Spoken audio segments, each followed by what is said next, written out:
Então, nessa ação penal 504-6512, continuidade do depoimento do senhor Pedro Borromoletes de Abreu Dalari. A defesa do senhor Luiz Inácio tem mais perguntas? Só mais uma, para encerrar. O senhor sabe dizer se o ex-presidente Lula tinha relação jurídica com a Bancop? Se ele firmou algum contrato com a Bancop? Enfim, o senhor tem conhecimento disso? Não tenho nenhum conhecimento disso. Eu só tive conhecimento do relacionamento com Dona Marisa. Perfeito. Muito obrigado, doutor Pedro Dalari. Agradeço as suas respostas e sem mais perguntas. Os demais defensores em Curitiba têm perguntas? Não? Os defensores em São Paulo têm perguntas? Não. O Ministério Público tem perguntas? Sim, muito rapidamente, Excelência. Certo. Seu Pedro, bom dia. Bom dia. Retomando um pouco o que o senhor disse, só para poder ficar claro, não ficou tão claro para mim, o senhor disse que a partir do momento em que houve a transferência dos empreendimentos da Bancop para a OAS, aliás, para que isso acontecesse, era necessário uma assembleia e que essa decisão dessa assembleia era homologada judicialmente. É isso mesmo? Isso e mais o número mínimo de adesões de cooperados aferida individualizadamente para que houvesse condições, então, para a transferência do empreendimento. Né? Certo. Com essa transferência, com essa assembleia e com esse número mínimo de adesões, nós tínhamos a transferência, então, para a OAS. E corrija-me se eu tiver entendido incorretamente. Feita essa transferência, o regime deixava de ser o cooperativo e passava a ser uma relação entre a incorporadora e os antigos cooperados do empreendimento.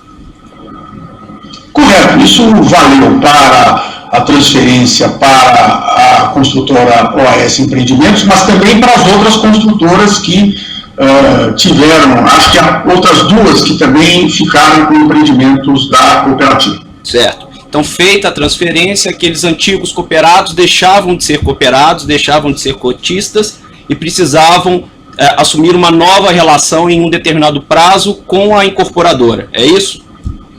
Exatamente, porque pelo acordo eles inclusive se desligaram da cooperativa, né? E passaram então a ter uma relação comercial com a construtora. Certo. O senhor se recorda qual que era esse prazo que eles tinham para se desligar?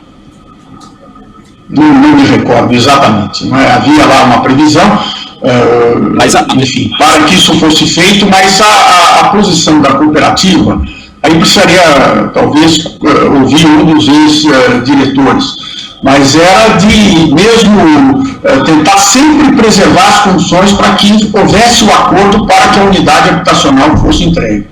Certo, mas permita-me insistir, o senhor se recorda se esse prazo era um prazo muito extenso, de 1 mês, 6 meses, ou era 1 ano? Não seria muito extenso, não. Seria algo de 1, 2, 3 meses no máximo. E aí, se não fosse feita a opção, em tese, aquele cooperado continuaria relacionado com a cooperativa, porque ele não teria se desligado, e não se relacionaria com a incorporadora. Aí subsistiria, né, uma situação que era como equacionar, então, a relação daquele cooperado que não aderiu ao acordo com a cooperativa, porque mesmo não tendo aderido ao acordo, obviamente, aquele cooperado manteria um crédito correspondente aos pagamentos que havia efetuado. Né? Certo, mas o crédito em relação à cooperativa e não em relação à incorporadora. Porque aí é uma questão de direito, não é minha especialidade nesta matéria, mas eu entendo que sim, porque como o cooperado não aderiu mesmo que o acordo tenha sido válido, porque aprovado em assembleia seccional, ele não teria o direito de imputar a cada cooperado individualmente a obrigação da adesão. Daí porque se exigia um número mínimo, um percentual mínimo, né? Não me recordo se no acordo específico do marcantado que esse percentual já aparece, mas depois, com toda certeza, porque era uma condição para a viabilização do acordo esta adesão individual. Perfeito. O senhor conhece o escritório de advocacia Melo Dias? Não conheço. De nome não conheço. Certo. Tá ótimo, seu Pedro, eu estou satisfeito, muito obrigado. Desculpe, assente de acusação, tem perguntas? Os breves esclarecimentos do juízo aqui, Dr. Pedro Dallari. Pelo que eu entendi, o doutor até fez a ressalva que não conhece alguns detalhamentos a respeito dessas transferências. Se eu fizer alguma pergunta que não esteja no seu âmbito de conhecimento, fique à vontade para dizer que não sabe. Estou à disposição de Vossa Excelência. Mas talvez o senhor saiba me responder o seguinte: os valores que haviam sido pagos pelos cooperados à Bancopp por esses empreendimentos, nesses acordos depois que houve a transferência para construtoras específicas para terminar os empreendimentos, houve alguma transferência? Havia transferência desses valores pagos da Bancopp para essas construtoras? Ou não ocorreu isso? O que ocorria, e aí eu vou falar em tese, Excelência, porque eu não conheço especificamente a situação desse empreendimento Macantábrico, não é?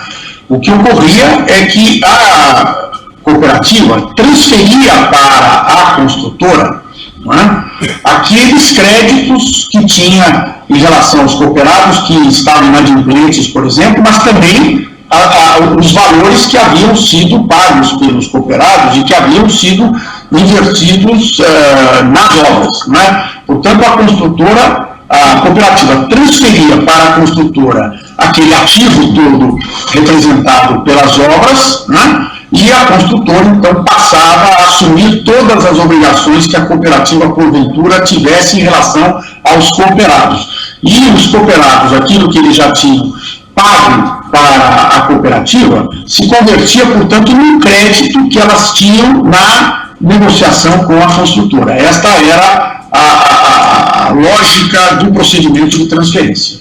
Então me corrija se eu estiver errado, os valores que os cooperados haviam pago à Bancopp anteriormente não teriam sido transferidos, pelo menos financeiramente em dinheiro, para a construtora, e sim representados pela transferência da obra, isso?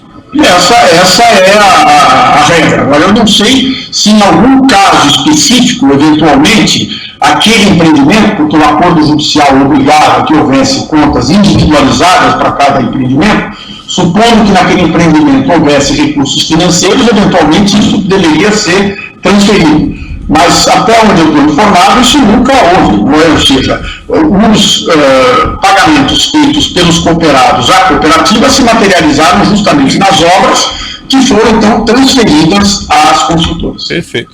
O senhor, respondendo a pergunta do ilustre defensor aqui presente, o senhor disse que essa transferência para as construtoras implicava, salvo engano, o senhor utilizou a expressão, um custo maior para os cooperados. Os cooperados, sem dúvida. E o senhor pode explicar a referência a custo maior? Perfeitamente.